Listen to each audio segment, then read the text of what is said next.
So I made these hangers for the feeders that I've been working on.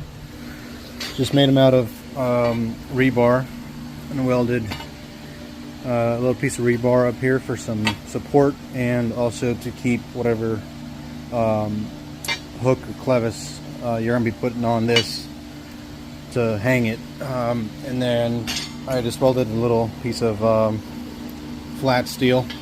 I'm not a welder, so mind you, did my best. Think it'll hold.